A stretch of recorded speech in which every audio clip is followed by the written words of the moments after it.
Namo tassa bhagavato arahato samma sambuddhassa.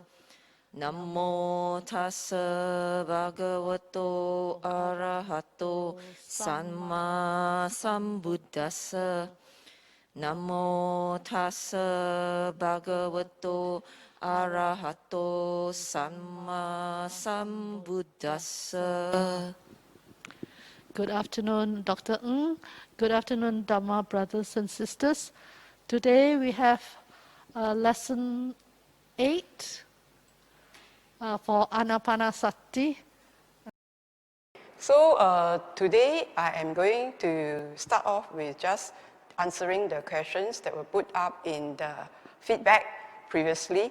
So what was it? Was that somebody hears some sound. So actually that sound probably from old equipment.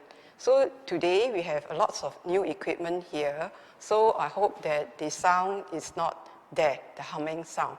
So many apologies if you heard the sound. There were 2 others also who heard the sound. So not to worry. Unless the sound persists, please go and see the doctor. Okay, now the other questions was that in concentrating in the 11th step, where do I concentrate? So the 3rd tetrad is about the mind. So you breathe in and breathe out and you concentrate on the mind. Now, because the first preceding 2 steps were 9, which was experiencing the mind. And when you experience the mind, you experience the joy in the mind. A quiet mind is a happy mind. And then subsequently, if let's say it is a natural progression, once you experience the mind, you experience also the joy in the mind. And if you do not have like sufficient joy, then the Buddha says, gladden your mind.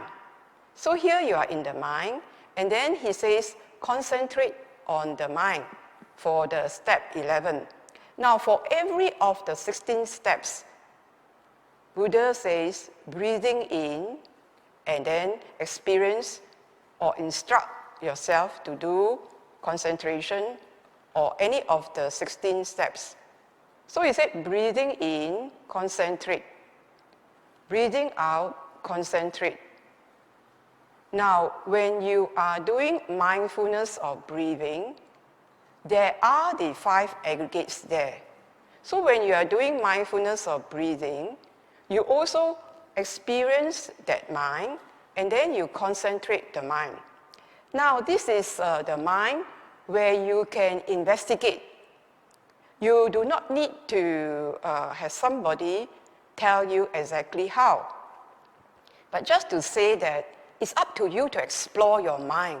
Your mind is your playing ground where you can explore. So please do explore.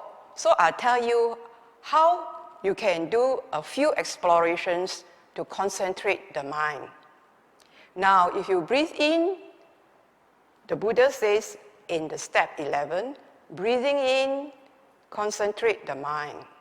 Breathing out, concentrate the mind. Where you breathe in, where you end, you concentrate the mind. Breathing out, where it ends, you concentrate the mind. You can also direct your mind to wherever you think the mind is. If you can do this breathing in, you concentrate the mind. Breathing out, you concentrate the mind. You can direct the mind to this side or to that side. And then you explore for yourself. Of course, you can also just concentrate the mind at one spot you think that is there. And you just concentrate on it. It's just like touching, touching, touching. So it's completely up to you to explore, because the concentration is the power. It has the power to push through. It has the power to liberate. So it has this characteristic of serenity and non-dispersal. The Buddha says the characteristics of concentration is serenity and non-dispersal. If you experience a tension, that means this is not right concentration. This is something that you need to adjust to. So when the Buddhas guide us to this path through the 16 steps, in step 11, he says, concentrate on the mind. So you notice this is step 11 of 16. Now when you have the Noble Eightfold Path, the Noble Eightfold Path is the 8th of the 8th Noble Eightfold Path. So we will do concentration after we have right view what we are doing, whether this what we are doing before, during, and after, whether what we are doing causes suffering to us, suffering to others. Because if you are not transformed, if you have worse behavior, then it's causing suffering to others too. So you must have the right understanding foremost. Once you have the right understanding, then you will have right thoughts to renounce sense pleasures, because sense pleasures give you, or sense desires will give you suffering. So that you will have right thoughts to renounce sense desires, to have loving kindness, non-ill will, non-cruelty. Then you have right speech. You see, that is first mental volition. Mental volition is foremost. Mind is foremost. Then he guides you to verbal volition, speech. Okay, speech. And then after that, he guides you to right action and livelihood. Right bodily volition. Then he guides you to right meditation. And the right meditation requires right effort. And the right effort is to remove unwholesome. Don't allow it to sprout at all. You must sort of weed it off. And then you have right wholesomeness. You want to encourage and grow wholesomeness. Then, when you have all these rights, right effort, right mindfulness, then you do right concentration. And in right concentration, because you have been sort of walking on the path, the right concentration becomes then one-pointedness, because and unified with the mind, because it's no longer distracted. So concentration, right concentration, is actually the end result of the Noble Eightfold Path. So in that way, it will give you piti, rapture, happiness, and liberation. It gives you mindfulness and equanimity at its best. So this is right concentration. So this right concentration looks like the cart. Okay? The horse is the right understanding. So this horse must go first, followed by the cart. Okay? So if you put the cart before the horse, you might get into trouble. Why? Because concentration is that touch, touch, touch, touch, touch. Now when you touch, it is similar to craving. It's similar to contacting. When you have not walked the 7 steps in front and you do touching, touching, touching, then it is like increasing your lust, increasing your desire, or increasing your anger, because that's the nature if you keep touching. So the concentration technique has to be cultivated almost at the end. You must be very sure that your mind is mature. that you won't touch on unwholesomeness. If you touch on unwholesomeness because you have ignorance of your own tendencies of lust and agitation, that lust and agitation will explode. So always walk the Noble Eightfold Path with concentration at the 8th step. You must put in mindfulness, right effort. You must do this to prevent unwholesomeness. Devadatta was one good example who concentrate and able to get psychic powers. But where did it land him? So you must be careful. So somebody asks, what is the difference between samatha and mindfulness using the breath? So it is like that.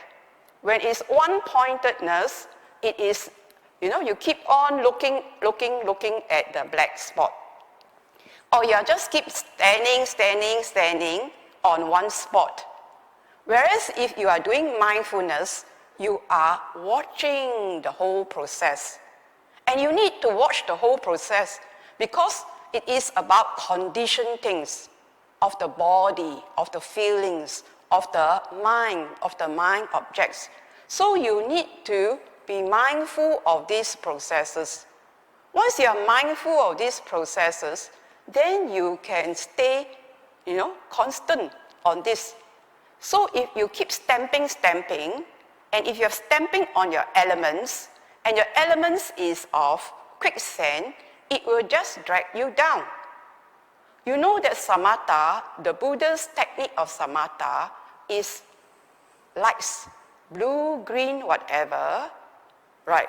But then if you have this one-pointedness and this touch your elements, if you keep touching your elements without doing this breathing, when you breathe in and you breathe out, and you keep on touching the elements, what do you think the elements will happen? The elements may just go haywire, and there may be more illnesses. So the Buddha always says, mindfulness in front of you. And in front of you, where you guard your 5 senses and your mind. In front of you is between internal and external. You are not involved internal. You are standing here, looking down, standing here, looking out. But if you turn inwards before you are ready, you might just upset because the elements, you are touching your elements too much. So the Buddha's Ānāpānasati is mindfulness in front of you. Right? Mindfulness in front of you, and that's where it is middle, between internal and external. So this is mindfulness in front. And once you are very one-pointed, it either goes into the cave or it goes out, like others who travel in the mind. Because it's the power of the concentration. Either you go in and experience the pleasure of the body, or you go out. But whatever it is, the Buddha has said, the mind is conditionally arising, depending on the volition. So all conditioned things are impermanent. It arises and ceases. Mind, body, mind objects, feelings arise and cease. You have to be very careful. And the method of mindfulness of breathing is a safe way. It's a gentle way. So only at the step 11, then we do concentration. Right here.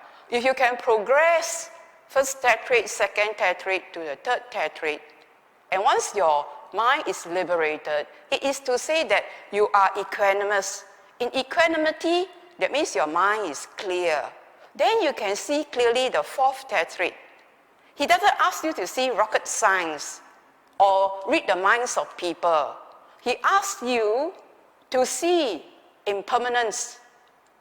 He sees fading, sees cessation, see release. And all this can be seen. If it cannot be seen, he would not have said so. It's just that we are caught up, entangled by the pleasure that we can't see. That's because we got so much dust. So the body, the feelings, the mind, and the mind objects have all these characteristics of impermanence, okay? And it has suffering, and it is non-self. So it has these characteristics and can be seen. Once you see it for yourself, it's only through your own perception, after your mind is clear.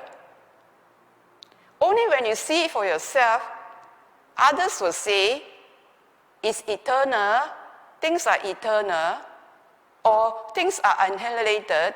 You will know there's an arising and there's a cessation, and in the middle, there is nothing. So you will see for yourself, conditioned things just arise and cease. What is before that conditioned things? What is after that conditioned things? If we are not caught up with the conditioned things, then we can see the unconditioned things. It says it can be seen.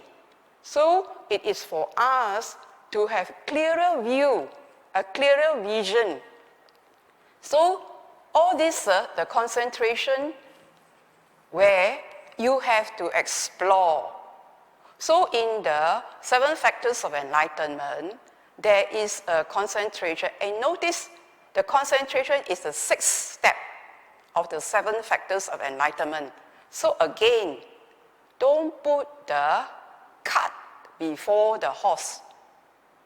Always walk steadily with mindfulness and clear comprehension. If you just concentrate, you lack the wider self-awareness. So the Buddha has said in the Nimitta Sutta, so this nimitta nimitta is very much sought after by samatha practitioners. But in this Nimitta Sutta, Anguttara Nikaya 3.100, the Buddha says that if you want to purify yourself, so the Buddha says, avoid evil, do good, and purify your mind. So he says, purification, how to purify? He says, if you want to purify gold, you have to put it on the crucible, and you have to heat it, and you have to blow on it. So he says, blowing is like concentrating. You keep blowing, blowing, blowing. You see, you have one object and you keep blowing. Then he says, so you need to do concentration. Then you need to sprinkle water on it, to purify it. Clean off the dross, clean off the dross. So this, he says, when you do that, when you sprinkle water, then you have the effort. When you sprinkle something, you must use effort to sprinkle, so there is energy. And then he says, you just look at it to see whether it's pure. So when you look at it, he says it's equanimity. In order to purify your mind, you require 3 things. He says, you have to do concentration, you have to give energy to your practice, and that you need to practice equanimity from time to time. So if you get caught up in a problem, sometimes you may be concentrating too much. You need to open your mind, equanimity. You need to do energy. When you do something, you open your mind, you need to apply energy. Right? And then if you are so la-di-di-da, so equanimous, you need to concentrate your mind. So you need open, close, but you need to make your mind malleable to see properly.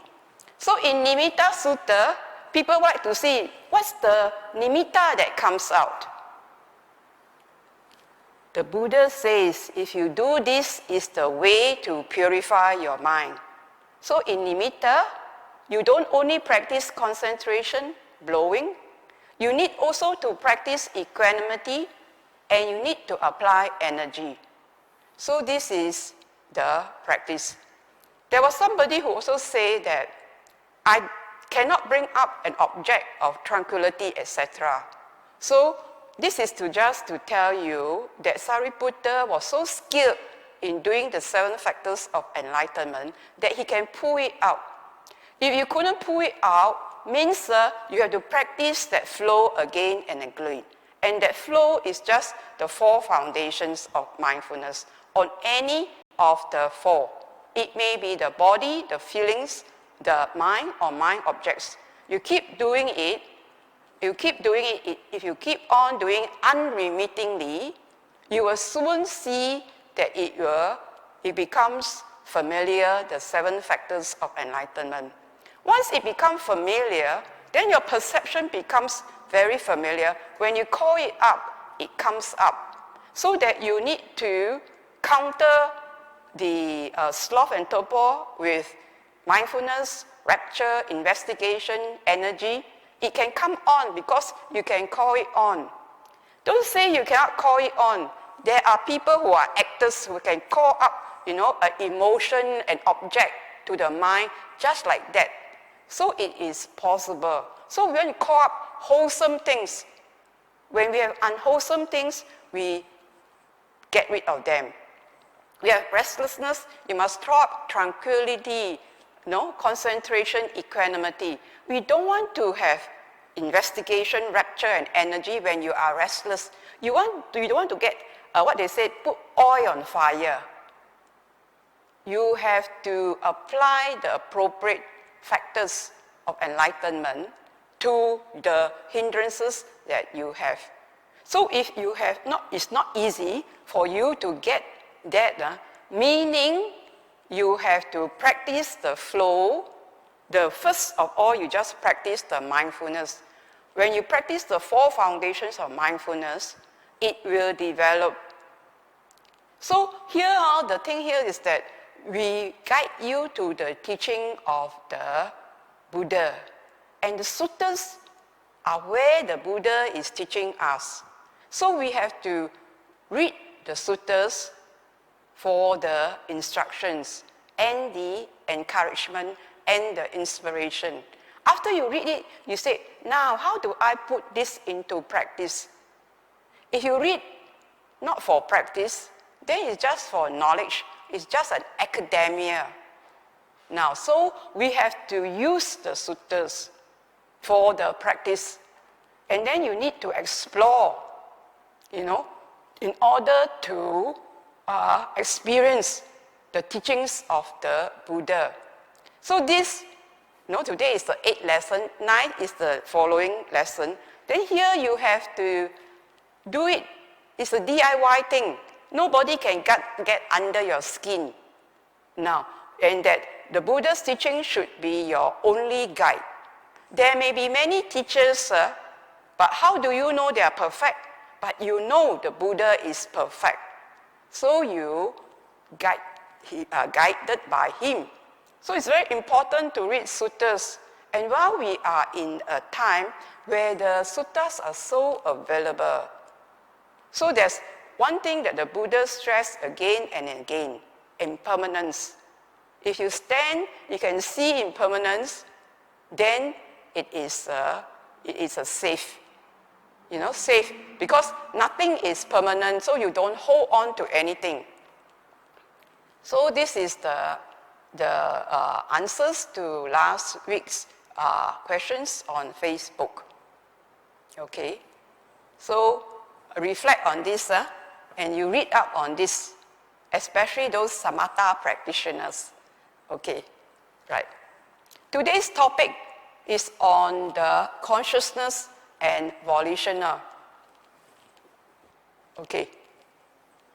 Today's topic is on volitional formations and consciousness. So volitional formations is part of the Anapanasati, because we hear of formations in the first tetrad, bodily formation. We hear of mental formations in the second tetrad. Okay, so now, then we also hear about consciousness from the 5 aggregates of clinging. So we want to talk about volitional formation and consciousness. It is part of the 12 DO, dependent origination, dependent conditionality. Now, dependent conditionality rebuts on the soul entity, rebuts on the permanent entity. You see, dependent conditionality says that depending on one thing, because depending on something, when you have this arising, that arises. When this does not arise, that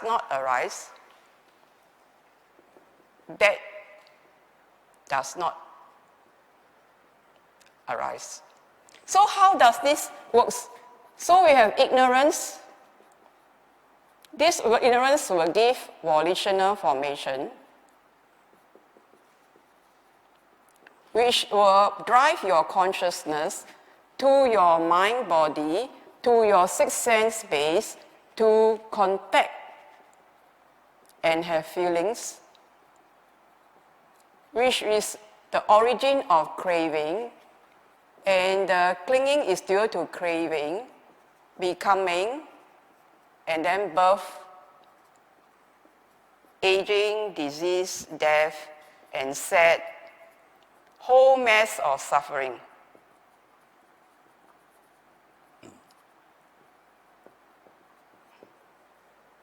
So here it says this, when you have this, then you have this. If you don't have this, you won't have volitional formation. If you have contact, then you have feelings. You don't contact, you don't have feelings. You must contact sixth sense base. Sixth sense base is your 5 senses and your mind. You might not be contacting the 5 senses, but you are contacting in your mind. When you contact, you will have feelings, and then you will have cravings. If you don't contact, you won't have feelings. This is how it works. So it is, when you have this, then you have that. So there is no entity that is in there. It's just a conditions, right? So this is called dependent conditionality. And there is, in Buddhism, we don't say the soul theory.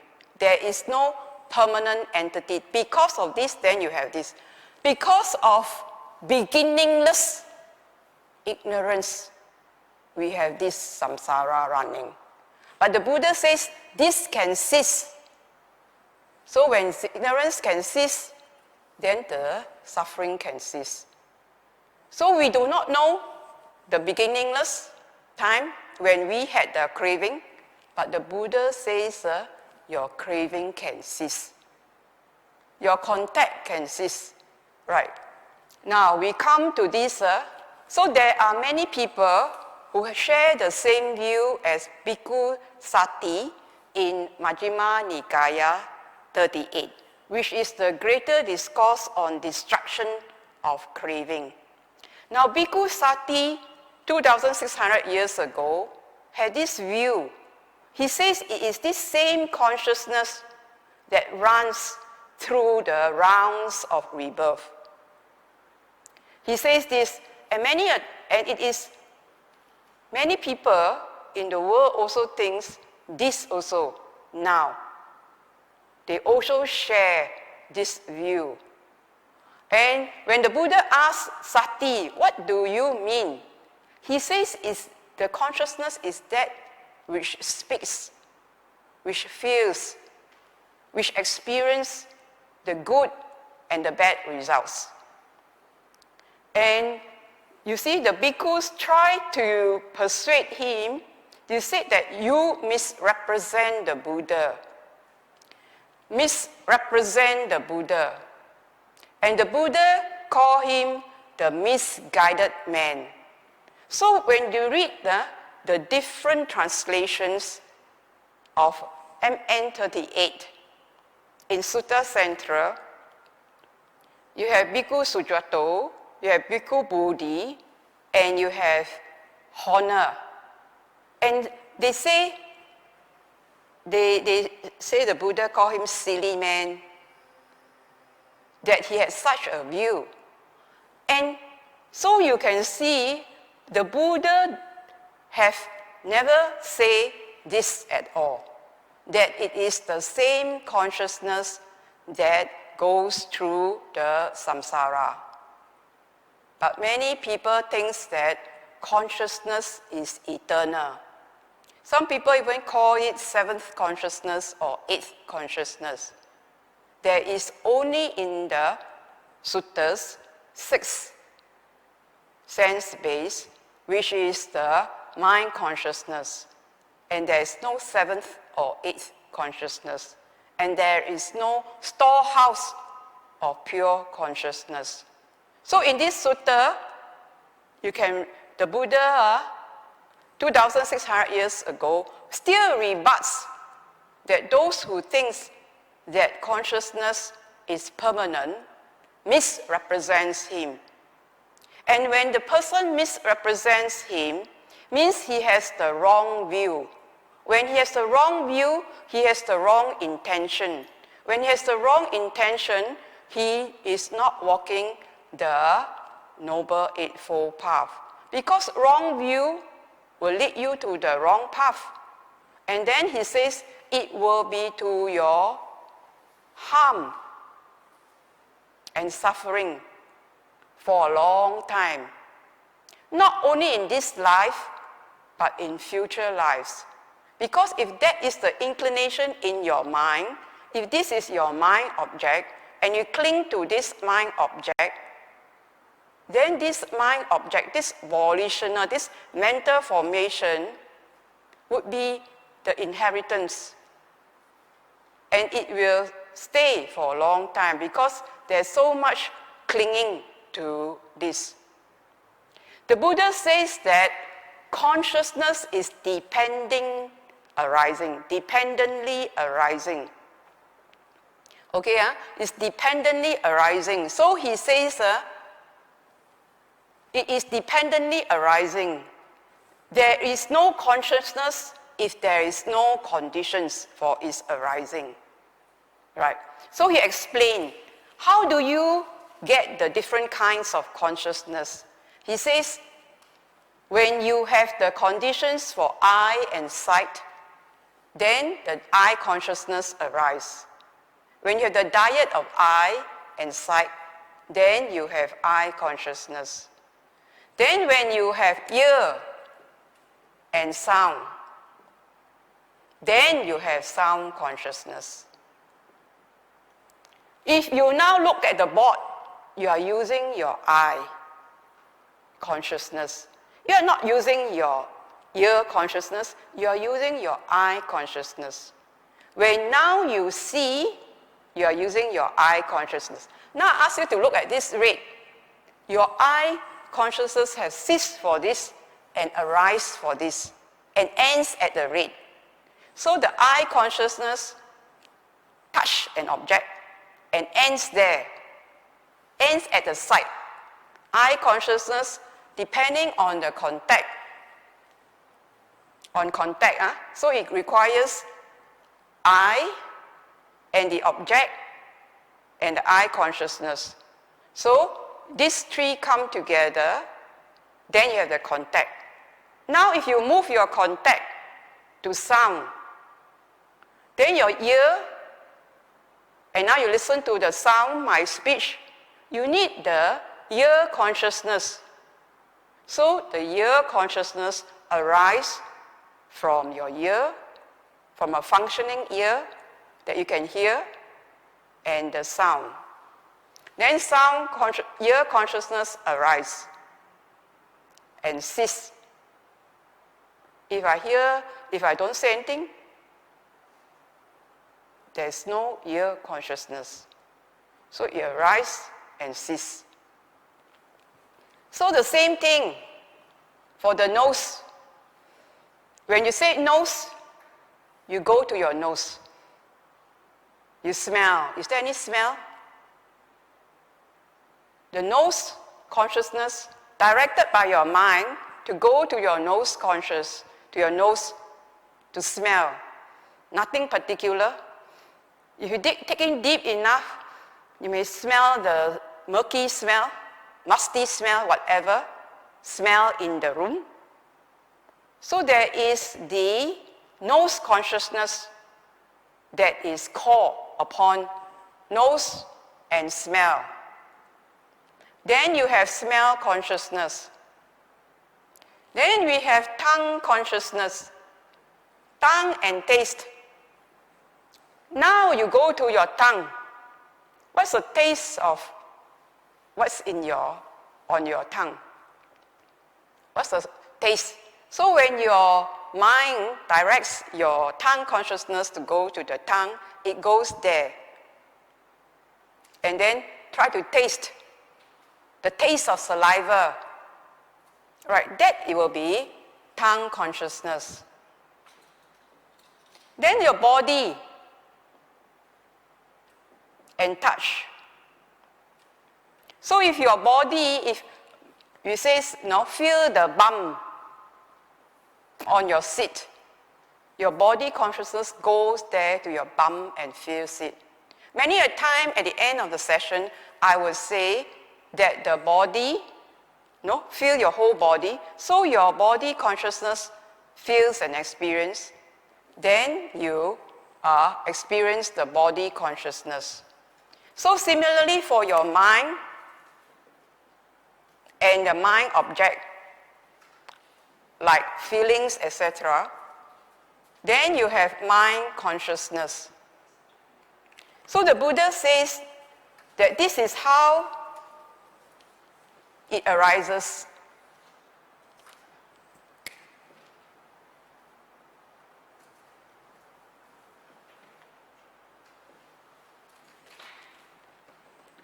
He explains this in relation to an analogy that you have log fire because you have logs. You call this a log fire because it is burning from a log. The fuel is from log. Then you call it log fire. So it's like eye consciousness is from the eye, then you call it eye consciousness. Log fire is called log because it's from log. So he goes on to say like grass fire, like cow dung fire. So we know what type of fuel they use. So the type of fuel they use, grass or cow dung. So it's the same. Now we have electrical fires, different kind of fires. So this is the fuel. So he says, all this nutrition, this what nourishes this, it is the fire, the fuel. And that you have a doubt, the fuel of doubt is uncertainty. So then he went on to say the fuel for your existence is 4 things: food, contact, mental formation, consciousness. And this is because there's craving. So now COVID, right, we can see we are very much released like that, no? Once like 19th of June, go and eat, go and contact, socialize, So you must have your volition to bring your consciousness to go and meet. So all this, the result is craving. These 4, the nourishing, the fuel for existence. Craving, clinging, becoming, birth, aging, disease. It's just a process of this. So we say, this volition, so we have consciousness,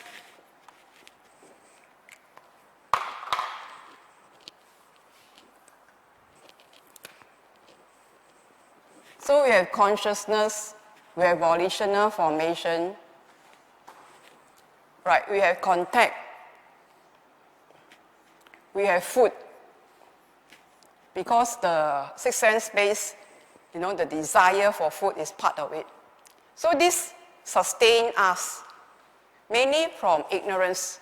If you are ignorant of COVID, when we don't know anything about COVID, we don't know, so we keep contacting our food, our socializing, so this will drive our consciousness to meet the contacts.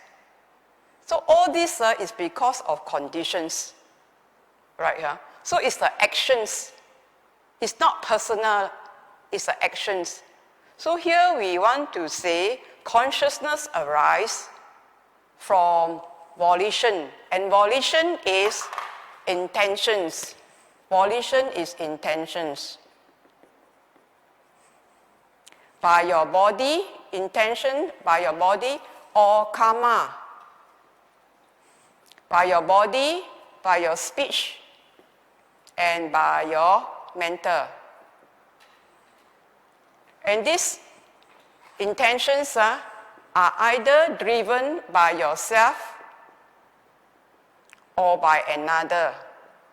So when the government say don't do all those, you don't do. So prompted by another, you don't do. Prompted by yourself, you do. So it depends on your own restraint. So intentions will drive your consciousness to meet the contact and give you the feelings of pleasant, then you favor it, and craving, and then a whole lot of suffering. So this is volition, is the origin of consciousness arising and then descends into the mind body. So this is MN38. Okay, I better move on. So this is going to be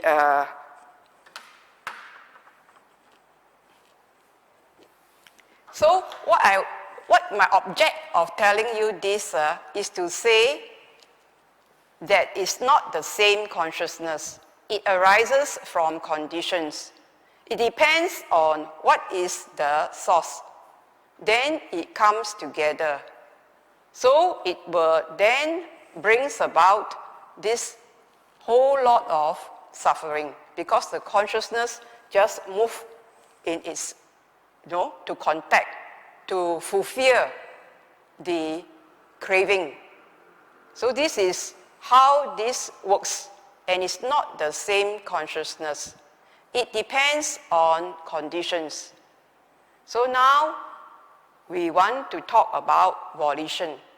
So volition, another word is karma. It's about action by your body, speech, and mind. So in this particular sutta, 12.37, not yours. So you have read this, right?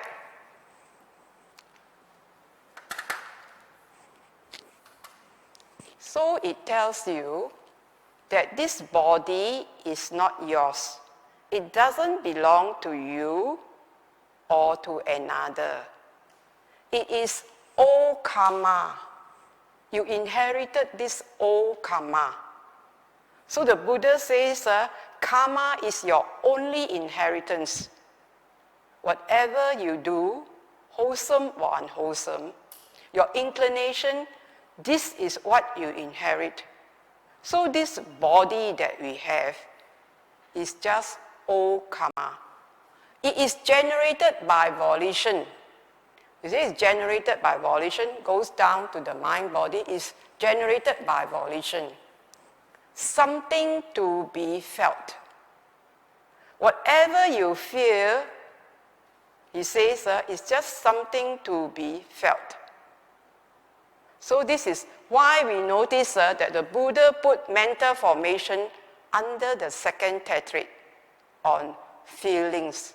So if you have some feelings when it comes up during meditation, just know that these sensations are just old karma, that you just relieve and let it go. is just old karma. This old karma is generated by volitions, and that's something to be felt. So don't hold very tightly on your body. So if you hold very tightly, you will be bogged down.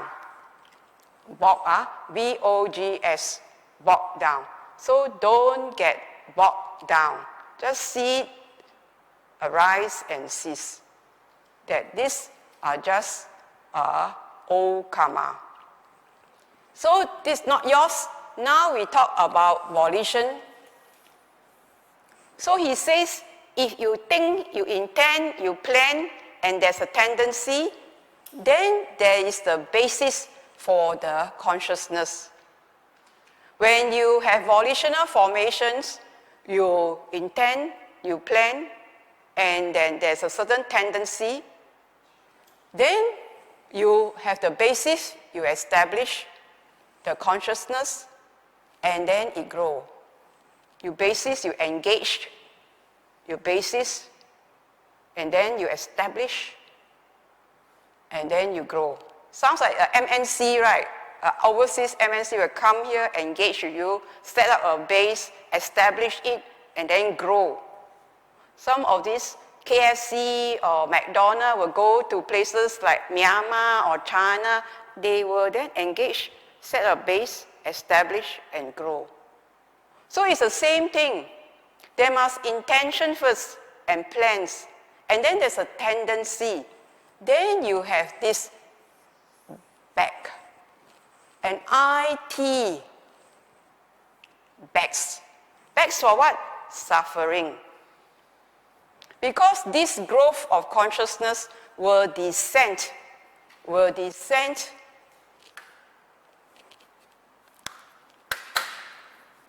This consciousness will descend into your mind body, and then it will, you know, when this is like part of the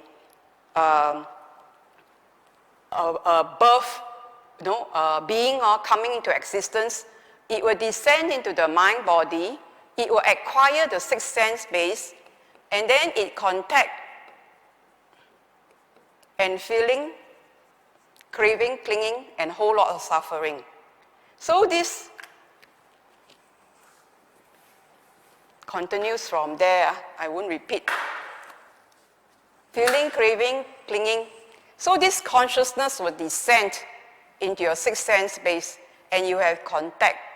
So when this being grows up, he has this feeling, it is pleasant, he wants, he lasts for it. If this is unpleasant, he dislikes, he will sort of push it away.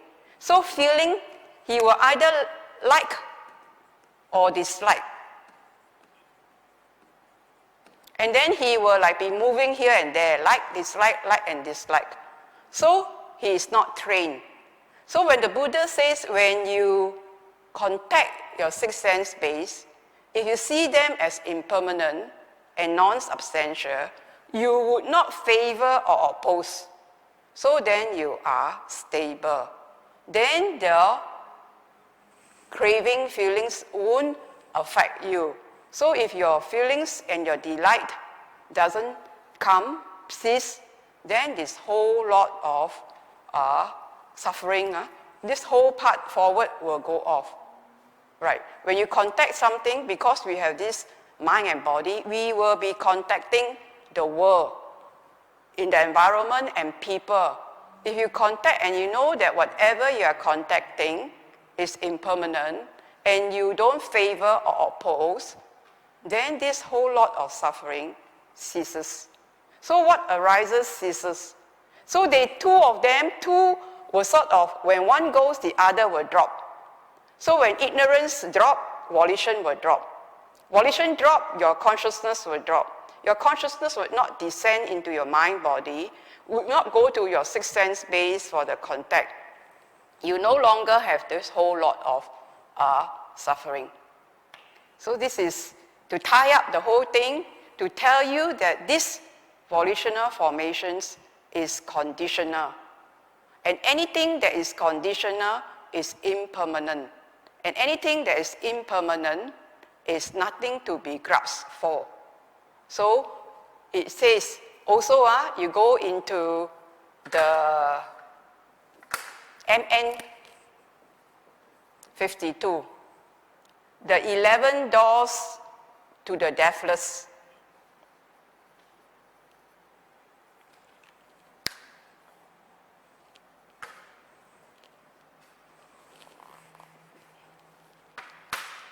He says in the 11 doors to the deathless, he says this man, this householder, Dasama, went to Pataliputra and wanted to look for Venerable Ananda to ask him how to get through to the door to deathless state.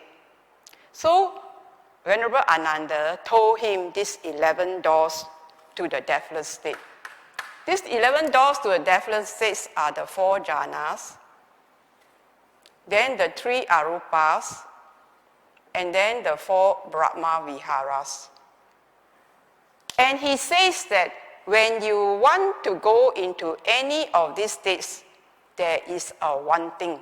Even you go to any of these pleasant states, there is a wanting. So there is a wanting means there is a volition.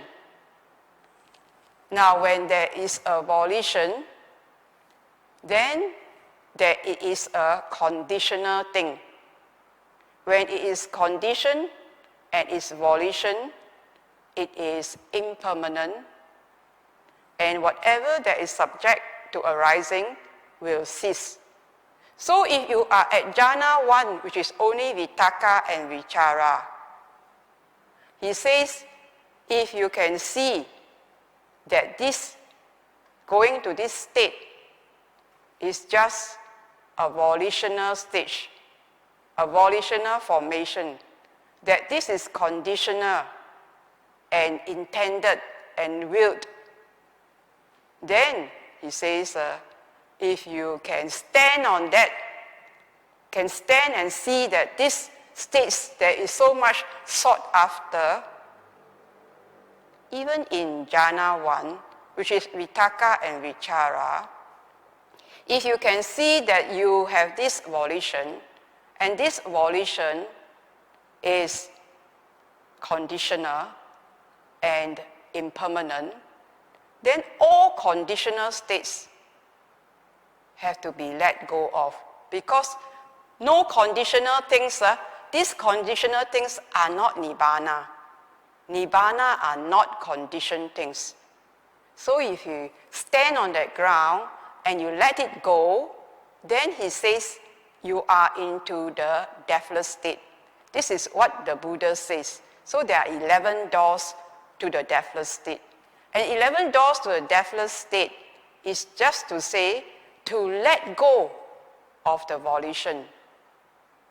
So he says, if you can see that, if you are not enthralled by Dhamma, you do not delight in Dhamma. If you are delight in Dhamma, then it will, where the person will go to the non-returnal stage. But if you do not delight in the Dhamma, because any delight will land you in another existence. So any subtle delight will land one to an existence. So if you do not delight even in the Dhamma, then he says that being go to the Arahant stage. So we always remember that the Dhamma is the path, is the raft. He says do not cling to the raft. It's like not clinging to your car. You can't bring your car along. If you cling to your car, then you might get reborn as a bug in the car. So we don't want that. So he says, let go of even the raft. But he says, use it as a tool to end craving, to end any subtle craving. He says that any craving or any feces is smelly. and any craving is smelly. He says, let it go. So today, this is a summary, and that the last part, not least, he says that you must know if your mind goes to gratification, you will descend into a mass of suffering. But if you see the dangers, then your mind would not descend. So he tells you that do not be like the tree that goes down to the roots and draw the sap. Just cut it off. So he pull out the roots, he says, and then sieve it, cut the tree, and then this into ashes or what up, and then just winnow it away into the air or into the swift water. So this is all about volition, that's giving rise to consciousness that is not a permanent thing. It arises and ceases. So if anybody says that consciousness is permanent, then he misrepresents the Buddha, and the Buddha will call him a silly, misguided man. That if he holds on to such a view, it will be for his harm and suffering for a long, long time. To see that the suffering is because you hold on to this which nourishes the craving. So now we shall not sort of talk anymore. We will practice. So my session of practice today is to show you intention. How has this called formations? These formations and how it brings consciousness about. And I want you to appreciate the arise and the end of the consciousness. I consciousness or any of this other consciousness or even mind consciousness. And you also must also know that when you sleep at night, you become unaware of your sixth sense basis. So it ceases. And then when you wake up in the morning, it arises again. So when you arise, when you wake up, you see what you sense. You must sense, what it is. You must be mindful of what arises. So this is important. And also I'd like to show that you have to practice restraint. Because when your intentions, if you are impulsive, then you will just want to carry on with your intentions. But if you want to train yourself, you have to restrain. And this restraint will be the opposite force to your drive. So this is important. So the other sutta that I want you to read, just now is MN52, right? The other one is MN2. So in practicing how to remove taints, you have to do SURREAD. So you must see things as they are. It's impermanent. Utilize things as they are. You just use your requisites. You want to restrain. So you have to be the chariot driver that restrain. You must be the skillful chariot rider. Then you remove your craving. And then sometimes you have to endure physical and verbal abuse. Then you want to avoid COVID, avoid, socializing, avoid poor hygiene, avoid, so he tells you a lot of avoid cesspit, etc., wild animals, etc. Then you have to develop. So you notice that restraint, all this require the opposite direction. And all these are positive. So here we want to practice how to remove our taints. So now we will carry on for whatever time, then we like to show you volition and consciousness today. Okay.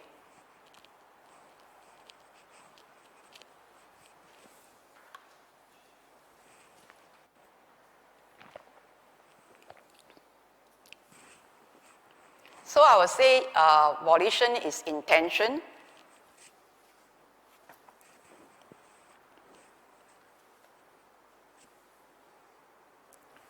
So you go to your place.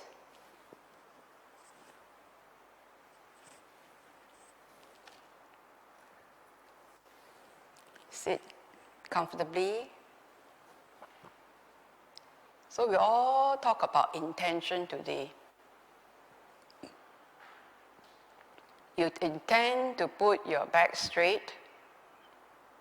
You intend to put mindfulness in front of you.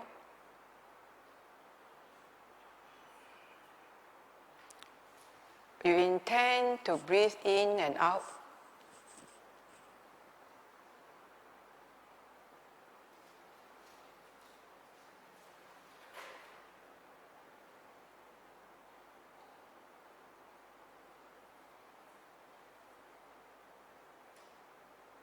Just breathe in and breathe out.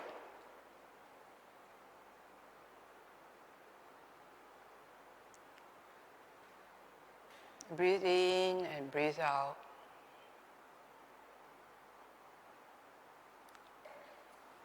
I would like to show you how intention is also called mental formation. So now you just intend to intend. Breathe in, intend.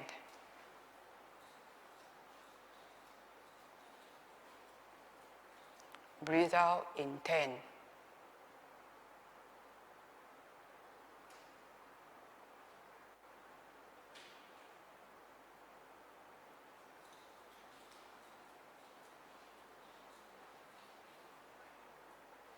You just intend, and intend. Just to know what is intention.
Observe how intention and consciousness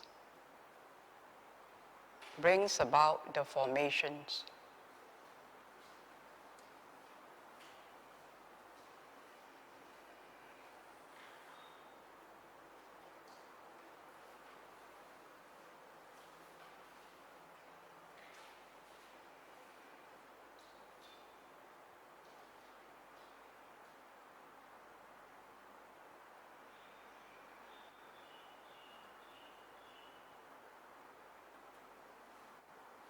If you just intend to feel intention,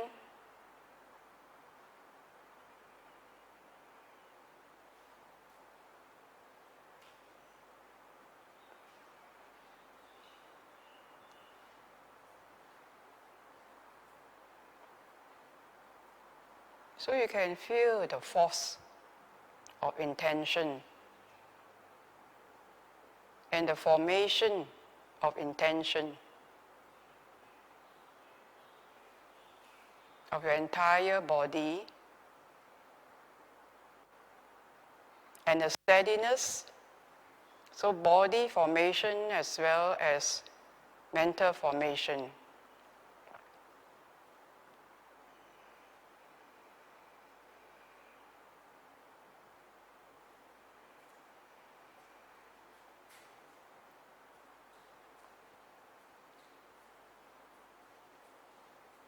I hope you can appreciate this by intending.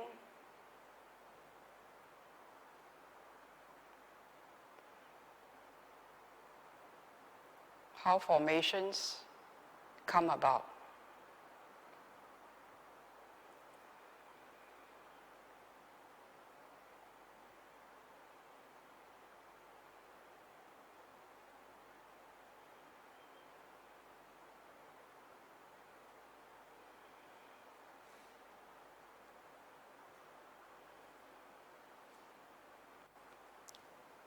So then when we let go of intentions,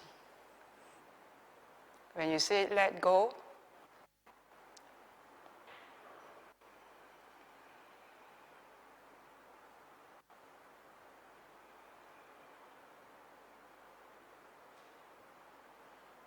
release these intentions,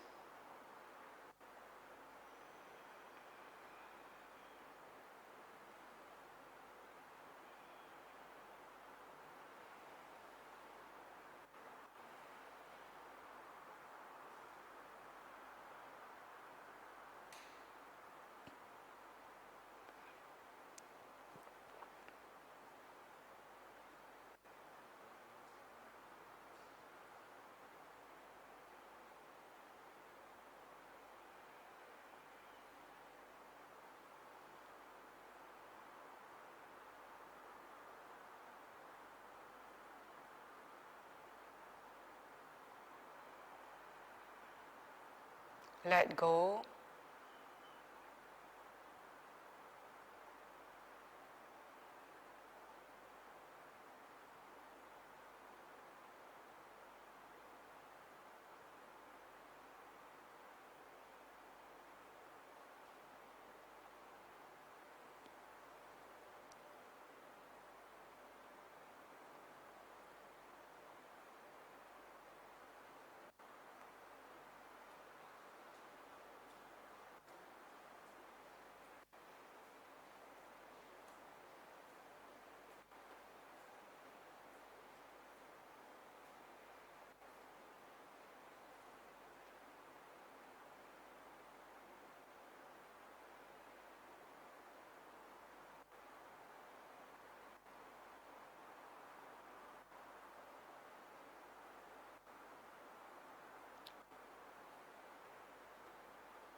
so this is just to demonstrate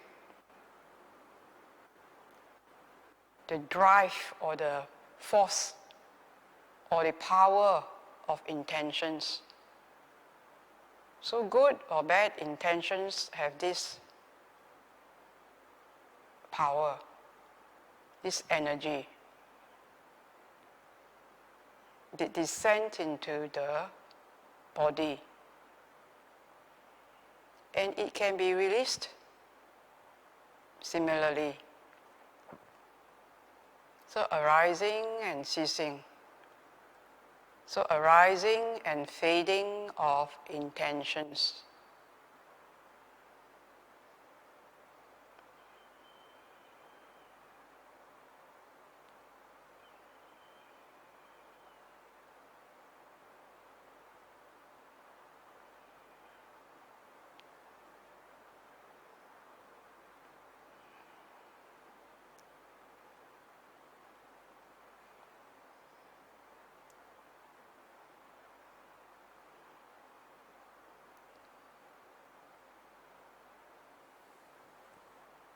So what you experience when the body becomes very firm is your mind consciousness descending into your body.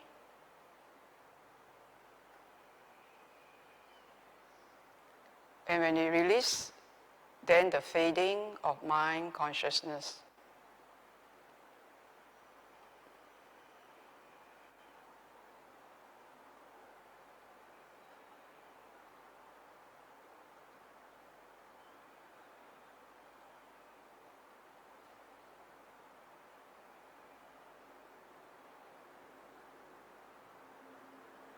So when it's released, it's liberated.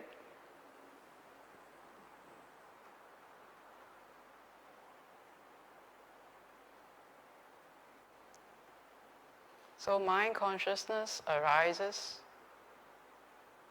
and fades. So now we want to check out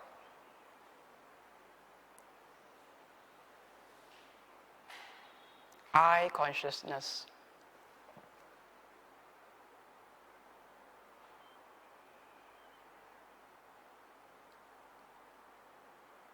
We will not use I consciousness with sight yet, but just to direct your eyes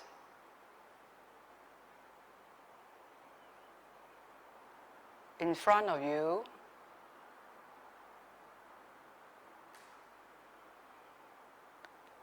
you open your eyes, you see whatever, and you close it again.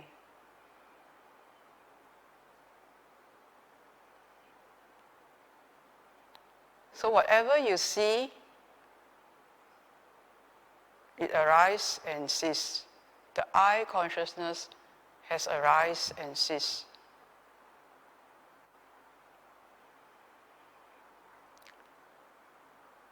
So you see the object, you saw the object,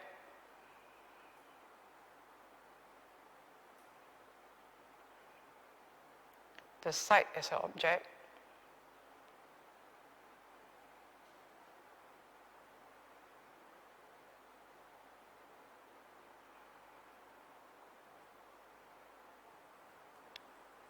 you can turn and look at another, just open your eyes and look at another and then close it again.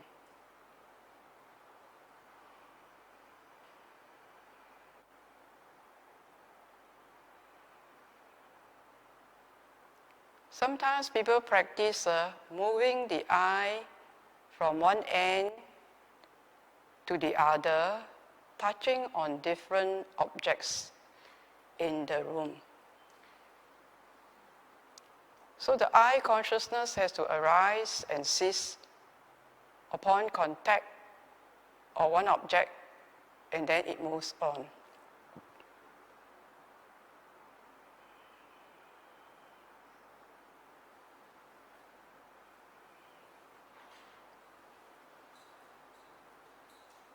If opening the eyes is a bit unpleasant at this stage for you, then I would like you to move your eye as if you are looking, your eyes open from one end to the other, breathing in, breathing out.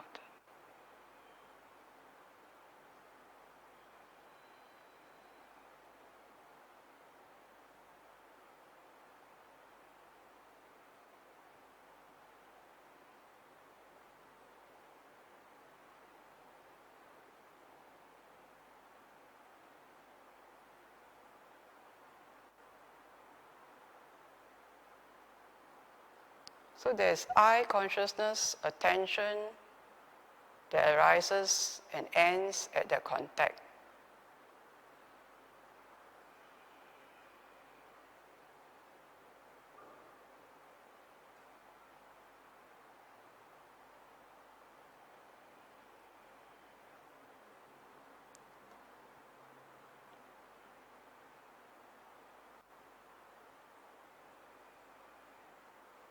So you are familiar with attention. Attention is that the arise and cease at the point of contact.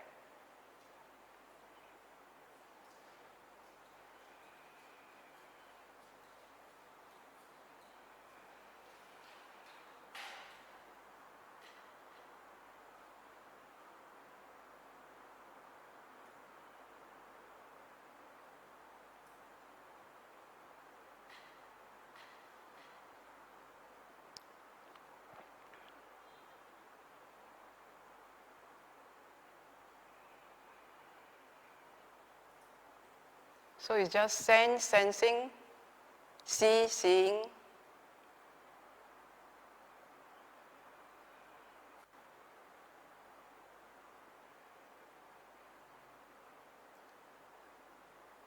You must be clear of I consciousness, arise and cease.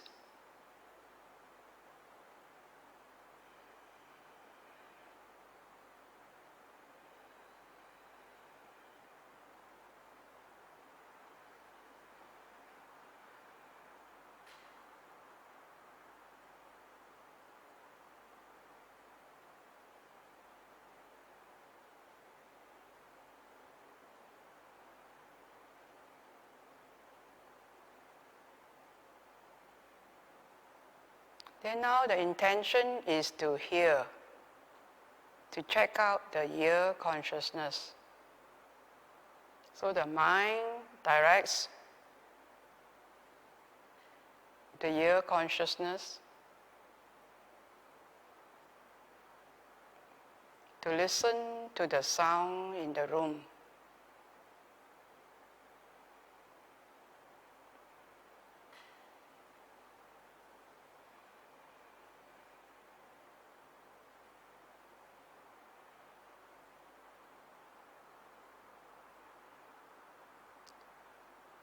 Then it directs the ear consciousness to go to the right ear.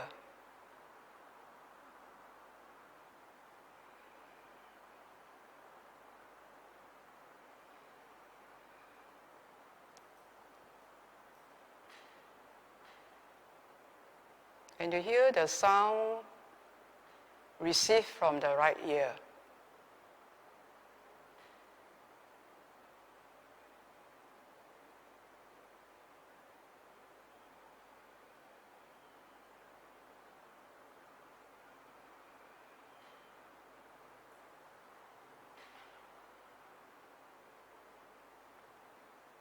So that which arises and ceases at the ear is the ear consciousness.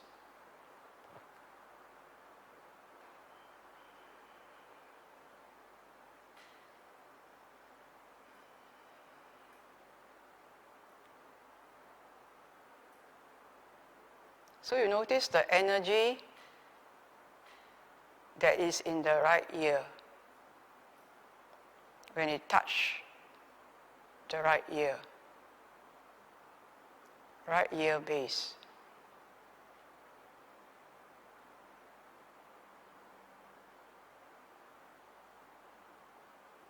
So you direct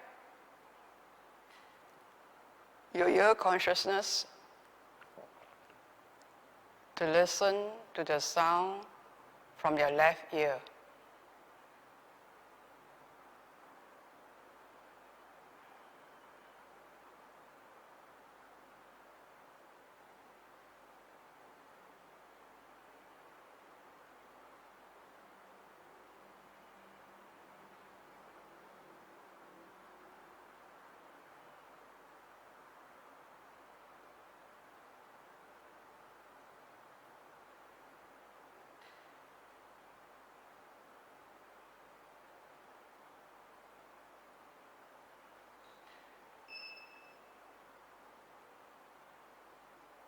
So you can appreciate ear consciousness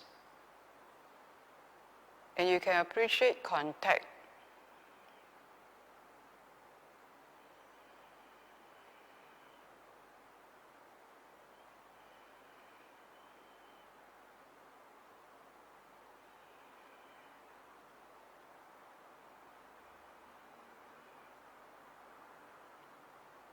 Arise and cease the ear consciousness, arise and cease the contact.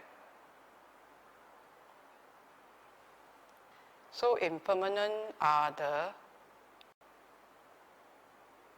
ear consciousness. So impermanent the contact. So impermanent the ear base. So impermanent the sound.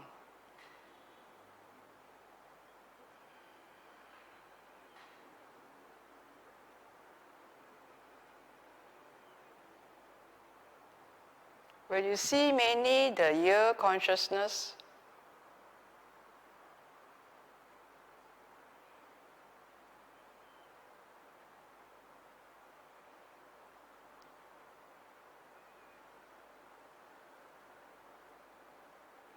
and the contact that comes and goes. So they say empty is a ear.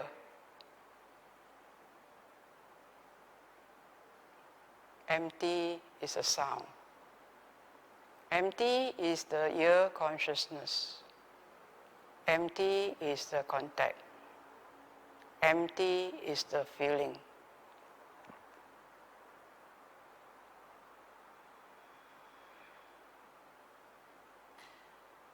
Because they are all impermanent.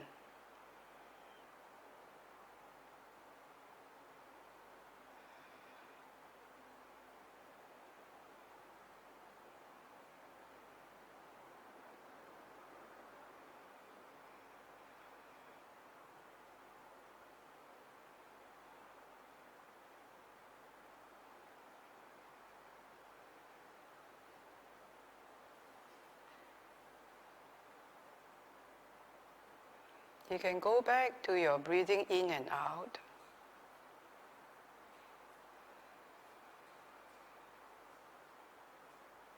And then to your breathing.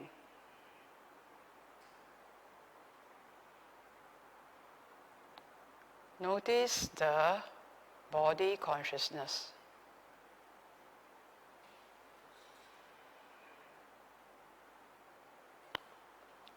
Just the air touching.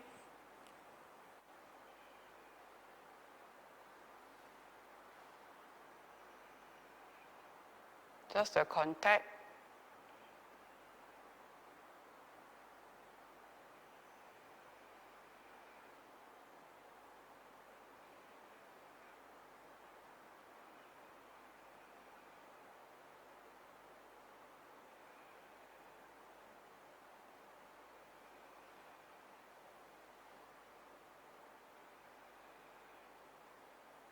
So arise and cease.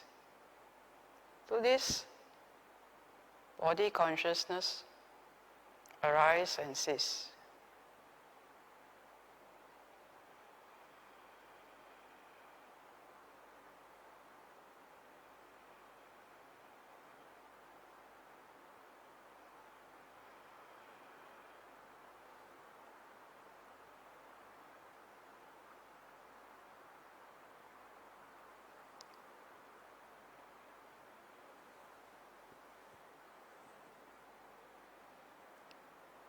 Okay, then now we try the nose consciousness. Direct your nose consciousness to your nose to smell.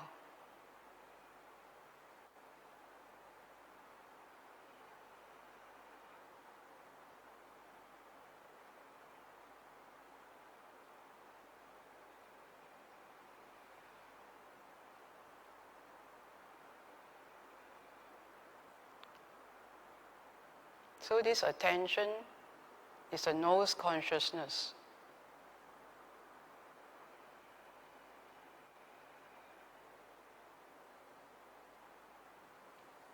Now you direct your mind to your tongue.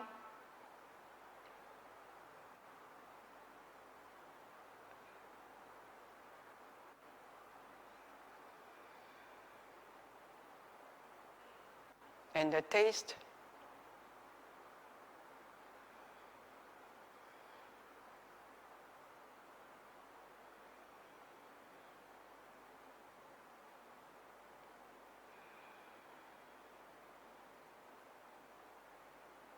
Maybe the tip of the tongue.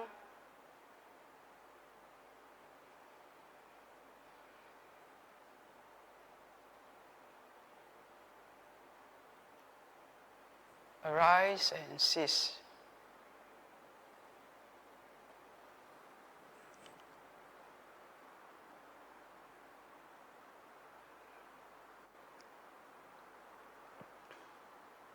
So we've done the eye, the nose, the ear, the tongue, the body,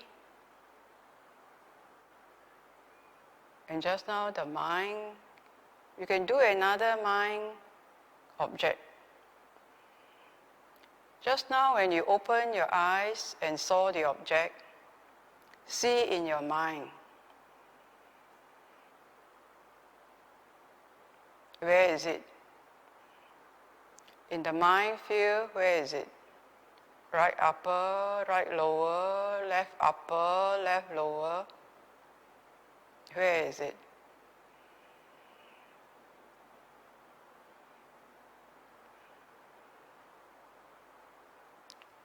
Did the mind object change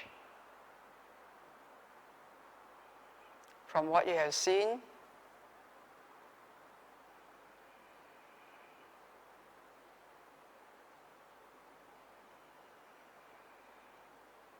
Has it become distorted?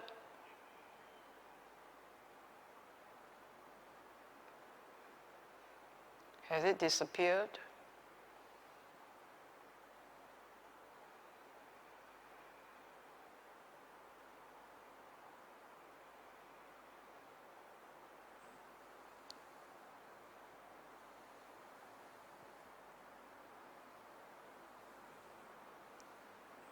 So this is mind object.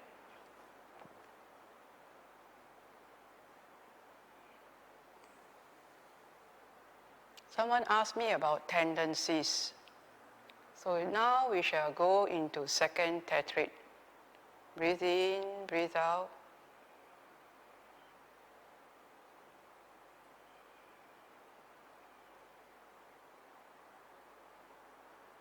What is the feeling currently felt in the body?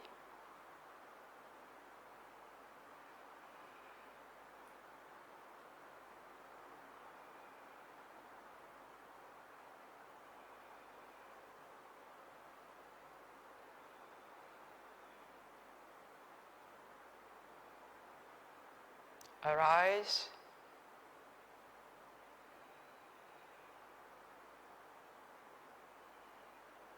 And see it move.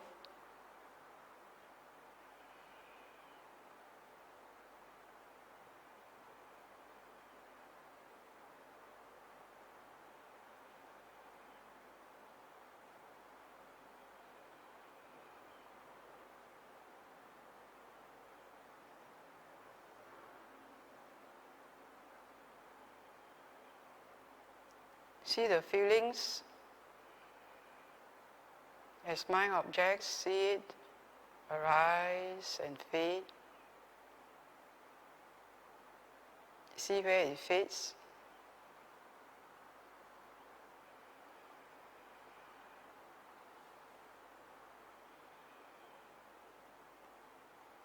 So these are mind objects, and you're just looking at them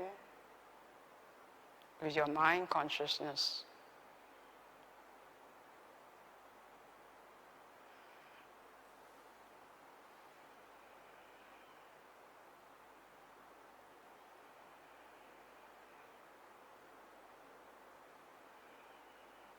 You can see them in motion or as a point.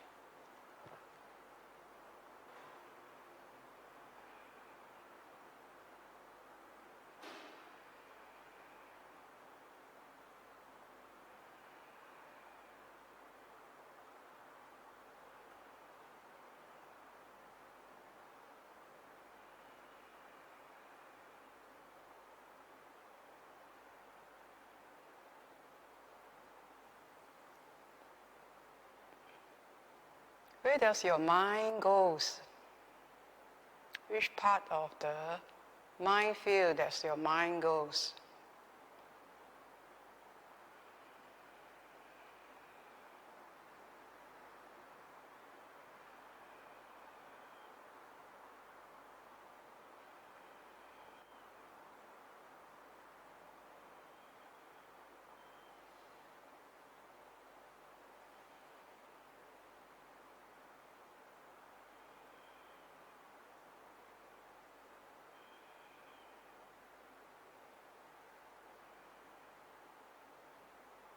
Breathing in, breathing out.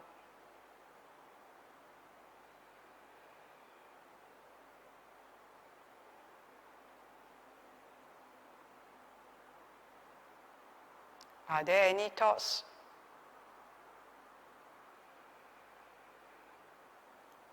If you have very few thoughts, and the very few thoughts you have is of a recurring object, then that would be your tendency or worry.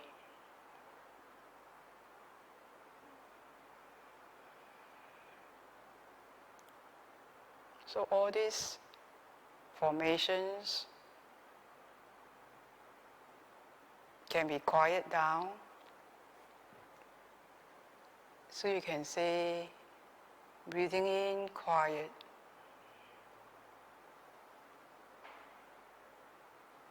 Breathing out, quiet. Or you calm down, breathe in, calm down the mental formations or any sensations.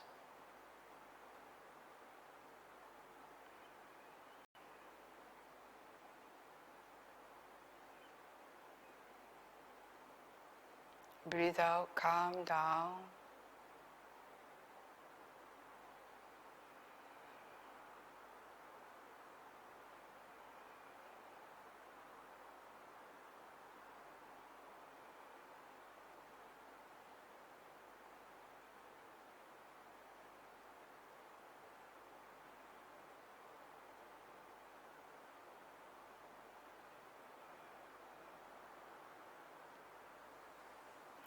When it's fairly calm, then you experience the mind. Breathing in, experience the mind.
Notice the changes.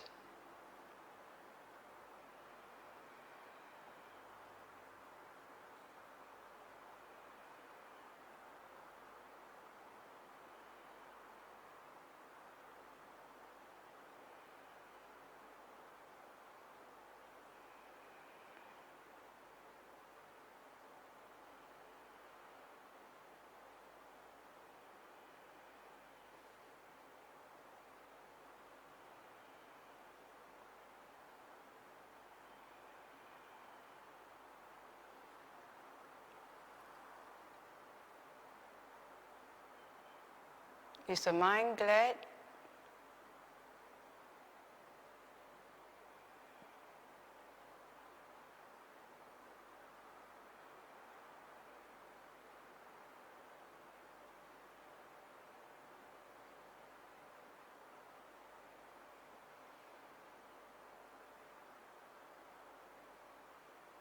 You can encourage it to be glad. Breathing in, gladden the mind.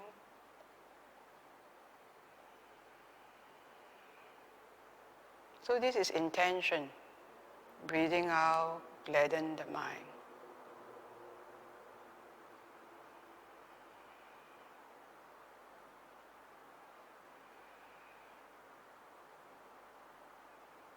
Also notice the changes.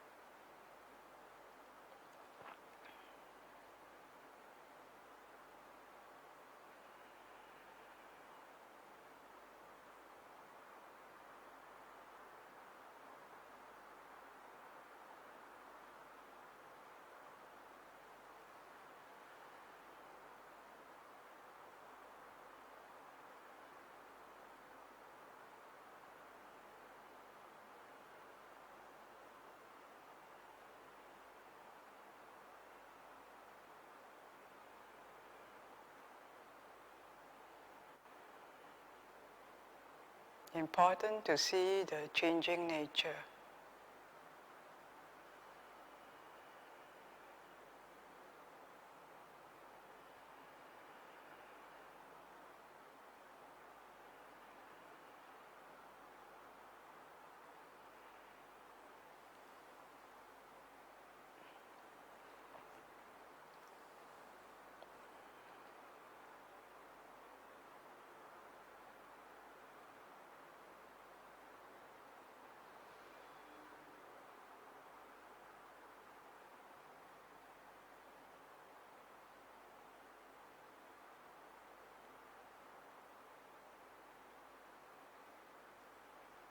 Then step 11, breathing in, intention is to concentrate the mind.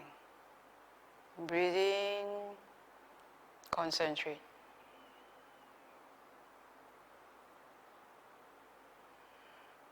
You can try, when you breathe in, where it ends, you concentrate.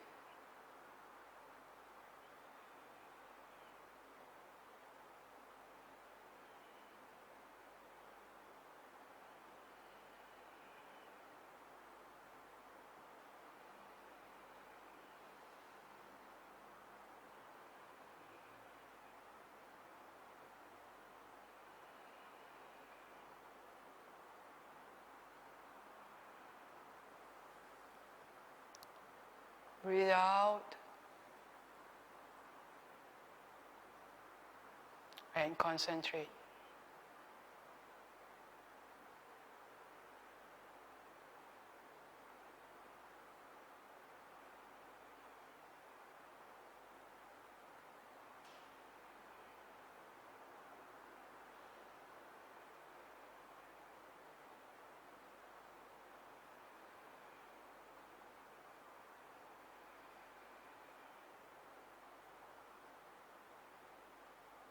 Every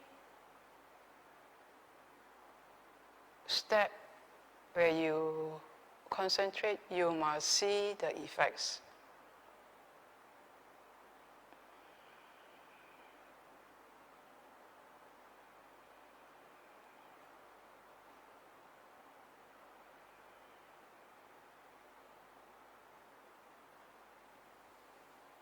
So there's also release felt when you concentrate the mind. So concentrate and liberation comes together.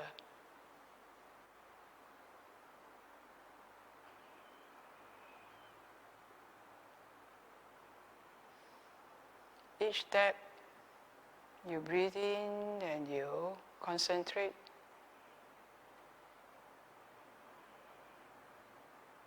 You may also feel release.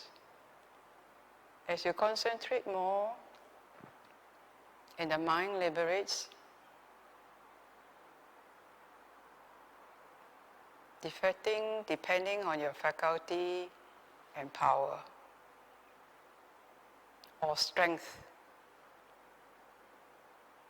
of your concentration.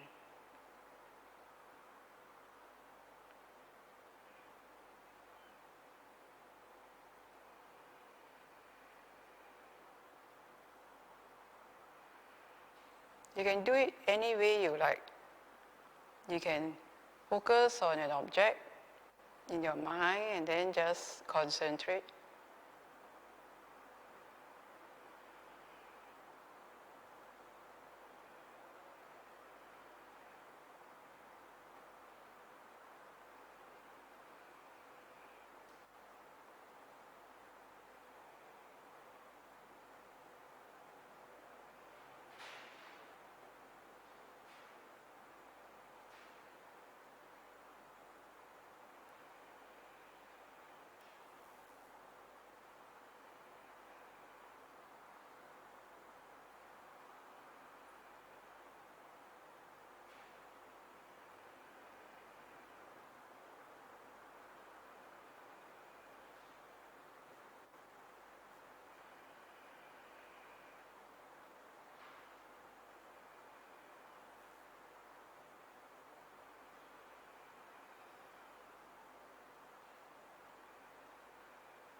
In the final step, you can liberate your mind. Breathing in, liberate, let go.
Or you can say, let go of all volitions.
The fourth tetrad, you contemplate the breath. Is your breath quite different from the beginning of the session? Is impermanent? And the feelings?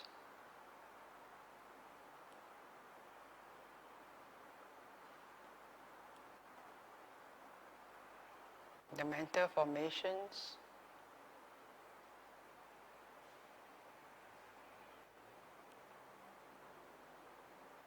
Or what you're having now as compared to earlier on?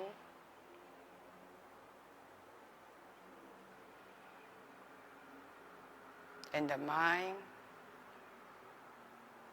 compared to earlier on?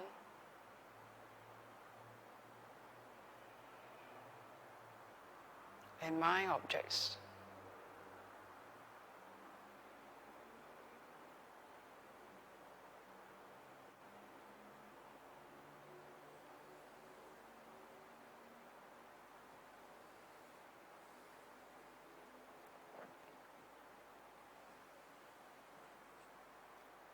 So we come to the end of the session.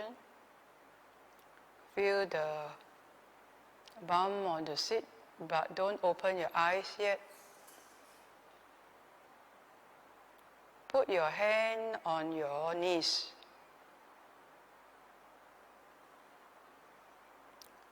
Now I would like you to intend only, intend to raise your index finger your right index finger.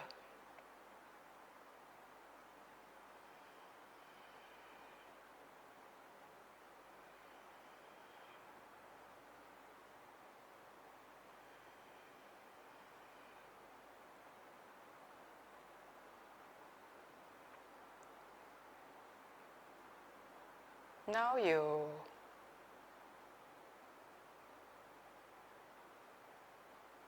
do not raise it.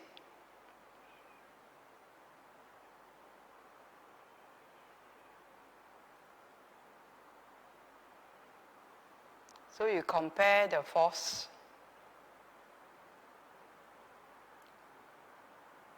So this is a power of restraint.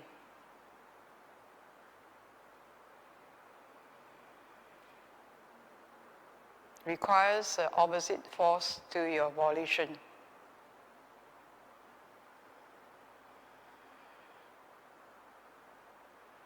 So that's why the practice requires effort.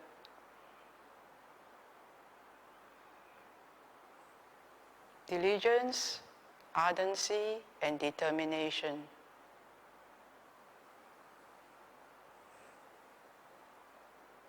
Okay. So we end the session now. There is one question that came in earlier, but it's regarding your few lessons ago. Dr. Ng, can please advise on the 16 steps of mindfulness of breathing? May I ask if experiencing the mental formation is the same as experiencing the feeling, be it pleasant, unpleasant, or neutral? Okay, so the mental formations, I hope today's lesson helps you to understand mental formations. So today I hope you experience mental formations, because as you intend, you notice when you intend, the consciousness, the body formation, and the mental formations can be felt. So I hope today's lesson allows you to understand the intentions as mental formations.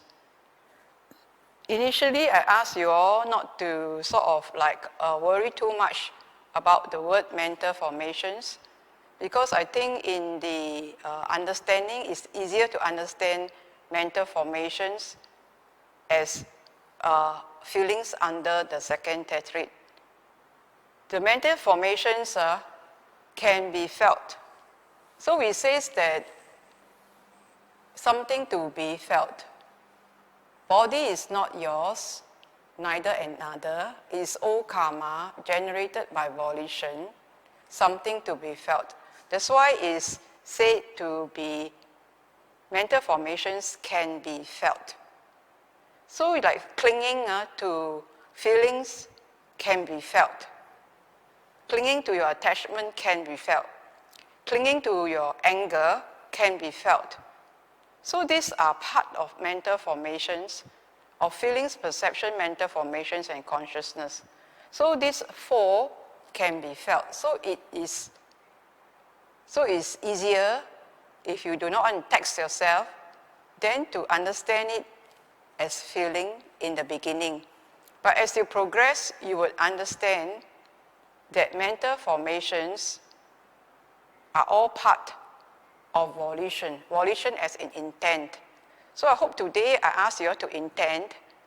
Then you intend, you can notice the intention brings about the steadiness of your body and the mental formation. So you can see bodily formation as well as the bodily formation of sitting and the mental formations of just intentions.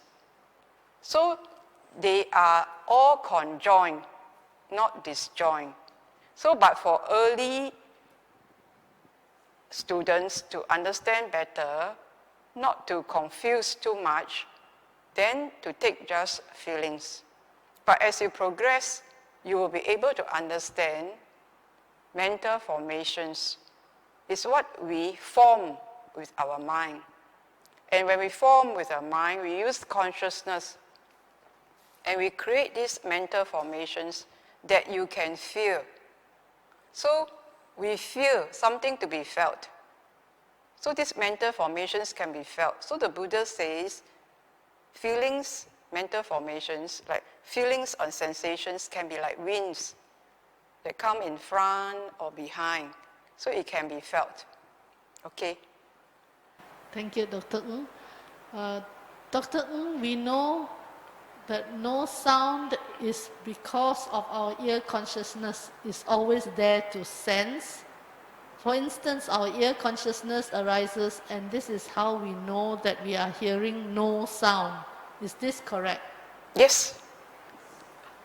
Thank you, Dr. Ng. So actually, have to be careful. Like the sentence says, no crime, low crime doesn't mean no crime, okay? But I can say it, no sound or low sound may not be the same. So whatever is, only that place is rather quiet. So it's a relative thing. The place is quiet. I also use my ear consciousness to know that the place is quiet. So yes, ear consciousness is to detect the sound in the environment. So I think have to be very careful when you say no sound. There may be some sound which you do not pick up. They say that there are a certain age range, and when you reach a certain age, certain sounds can't be heard. Thank you, Dr. Ng. When concentration of the mind during breathing in and out, can I be aware of impermanence of the mind and body? Can. So while you are, this insight of impermanence can happen anytime. So it's just, it can be seen at any time. It just requires a clear mind. Okay? Thank you, Dr. Ng. There are suddenly lots of questions. Is it our consciousness with our storage of karma that gets reborn since there is no soul? Is our consciousness permanent until we attain enlightenment? Okay, so the lesson not learned, we say our consciousness is changing, so it is impermanent. As long as we are alive, because we have this mind and body, we will always have consciousness unless we have a stroke and goes into a deep coma. Right? So as long as we are alive, we will have consciousness, but maybe we are not so conscious of certain things. There are people who are not conscious of the surroundings. They are very concerned about their handphone. They are not aware of where they are falling into. So this conscious is that you pay attention, and when you pay attention to what you see, what you hear, what you smell, what you taste, what you touch, and then what you think, these 6 sense bases, functional 6 sense bases, contact the 6 external objects to make sense of whether there is danger or not. And if there's no danger, you can continue to be in that safe environment to continue your practice. If it is unsafe, you have to move, right? Huh? So here we have this 6 sense base, and we will have 6 sense consciousness. This 6 sense consciousness arise and cease.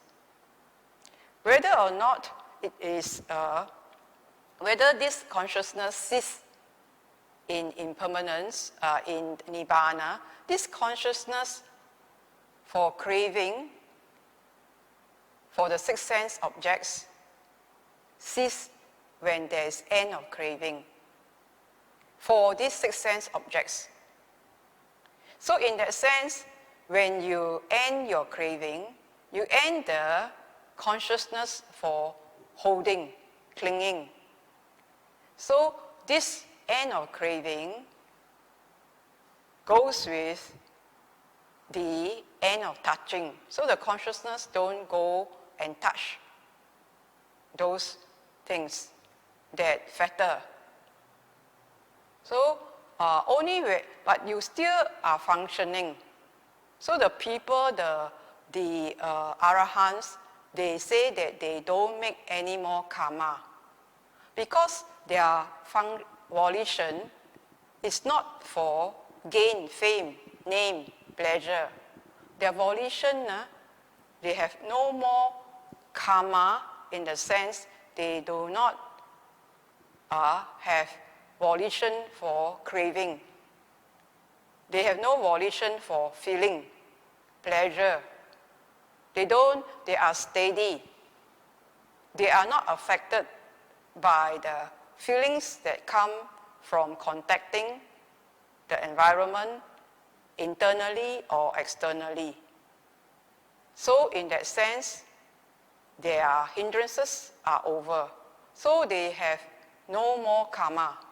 What we have, our old karma, is we come to now exist in this human realm. We have tendencies.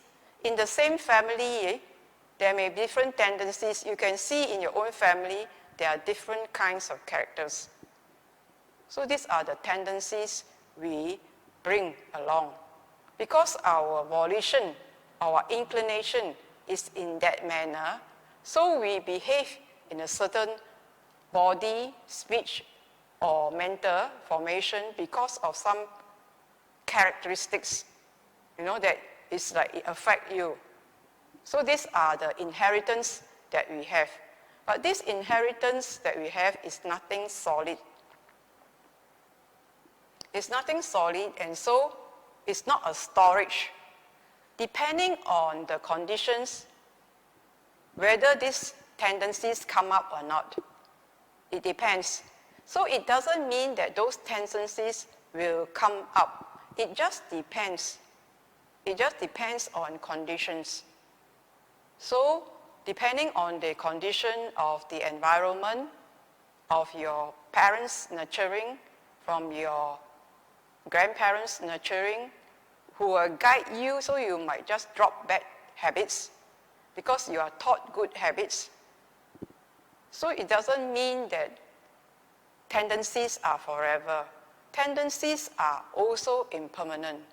It's just that you need to cultivate wholesome ones and then remove unwholesome ones. So this is called the right strivings. So there's a lot of, it's not a storehouse of karma, right? So if it's a storehouse of karma, like, you must get rid of all your bad karma, then before you can realize, the Buddha says it's not that way. It is the wisdom that tells you to not to crave. So you can see Angulimala, okay, he realized. Look at Moggallana, who had killed his parents before. He realized and is foremost in psychic powers. But at the end of her life, he cannot escape being chopped up and being killed. He knows that this is the karma from killing his parents. So he allowed himself to be assassinated by the opposite, for a very sort of another religious group. Okay, so this karma thing can be changed. So it is not permanent. If it is permanent, Nibbana is not possible. And that the Buddha has said again and again that we can exert ourselves to overcome our ignorance. Once you see, you let go. That means you don't create any more bad karma. So avoid evil, do good, purify. So this is the way that he had taught. And don't, so he has said again and again, you don't go and pull out the past, because the past cannot be unchanged, but you can make it better for yourself in the present.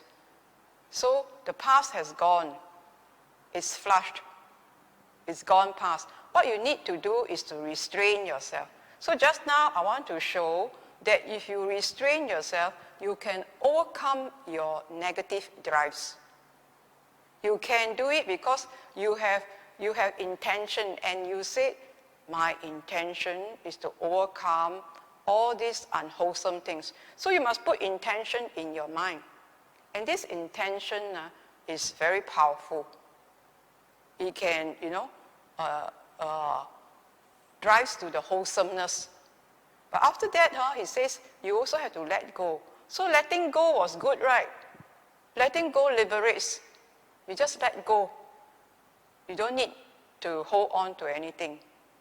Right? So anyway, that's the answer. Yes, as time is up, we'll take the last question. Dr. Ng, I have two questions in one. In regards to your reference to nimitta, could you please provide some guidance on how to deal with doubt and fear as one sees light, as in Upakilesa Sutta, Majjhima Nikaya 128, when light is a consistent phenomena and stable during meditation, should one continue to make an effort to continue focusing on the breath, other mental object, or let the focus develop naturally and absorbing into the light? All right. So this light thing, so Nimitta Sutta, just now your MN what? Just now he says it? MN128. Okay, what's the sutta? Upakilesa Sutta. Oh, Upakilesa. Okay, I have to read up on that Upakilesa Sutta and I reply you next week. But to say the spark and the light, many people say they see the light. So it's just like a spark. When consciousness strikes, so like the matchstick strike with where there's a fuel and then with the object. So where there's the eye and there's the sight, and eye consciousness strike, you will have like, the light. So when we also say that when you're conscious, like you have a light bulb, right? People make this light bulb thing, oh, you got a bright idea. So you are conscious. So when you are awake, you are bright. Okay, when you are like sleepy or, lost in your own world, you are not bright.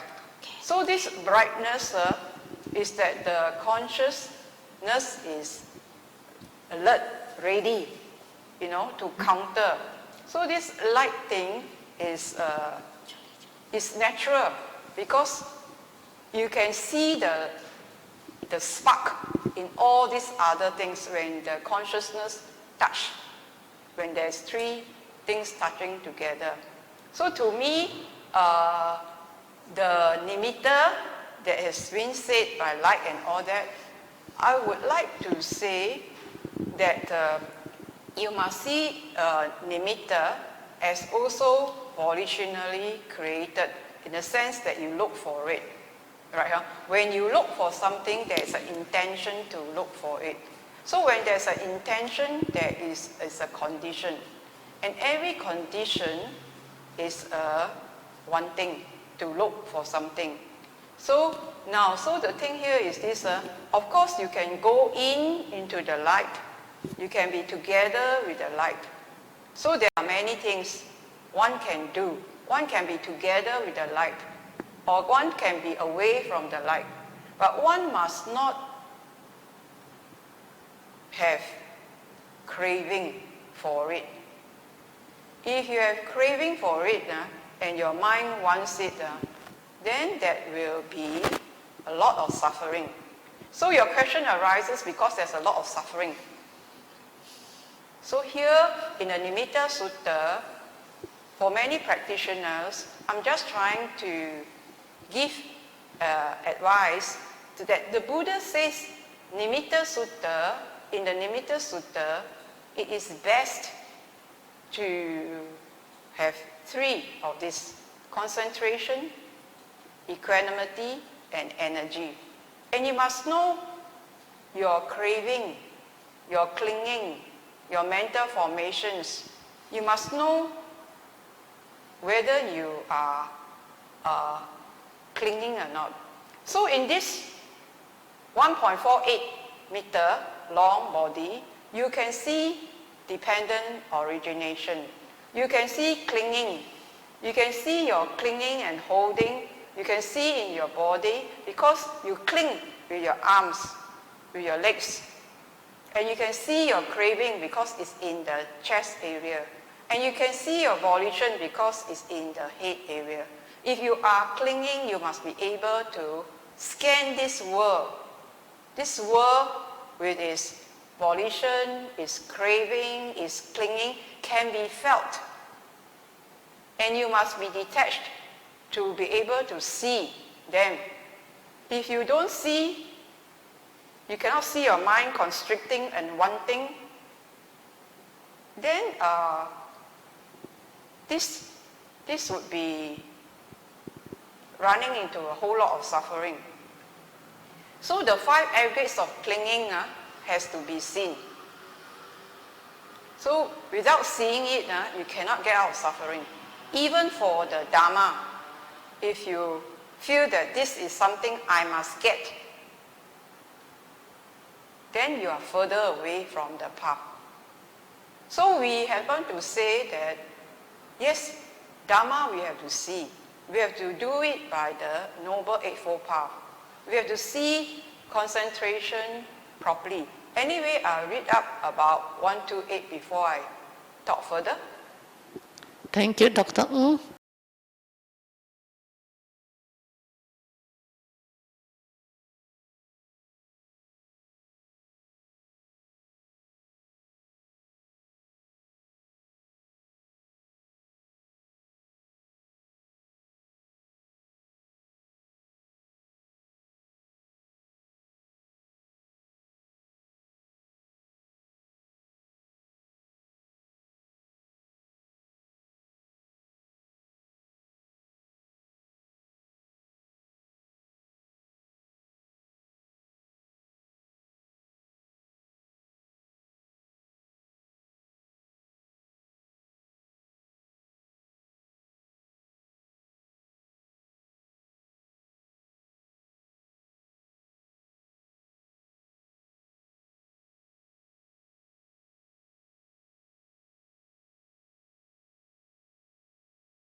Let us invite devas and all sentient beings to participate in our acquired merits.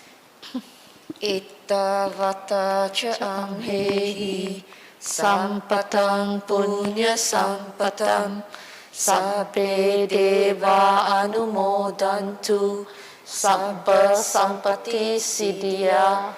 Ittavata ca amhehi sampatam punya sampatam sabbe bhuta anumodantu sabba sampati siddhya. Ittavata ca amhehi sampatam punya sampatam sabbe satta anumodantu sabba sampati siddhya. Let us dedicate the merits of participating in this wholesome Dhamma activity to our departed relatives and friends. Idam me nyatidam hotu sukhita hontu nyatayo. Idam me nyatidam hotu sukhita hontu nyatayo. idame nyatinam hotu, sukhita hontu nyatayo. Closing homage, let us pay respects to the Triple Gem. Arahan Sama Sambuddho Bhagava Buddhang Bhagavantang Abhivademi. Swakato Bhagavata Dhammo Dhamman Namasami. Supatipano Bhagavato Sāvaka Sangho Sangham Namami. Sadhu, sadhu, sadhu. Thank you, Dr. Ng, and brothers and sisters in the Dhamma for joining us today.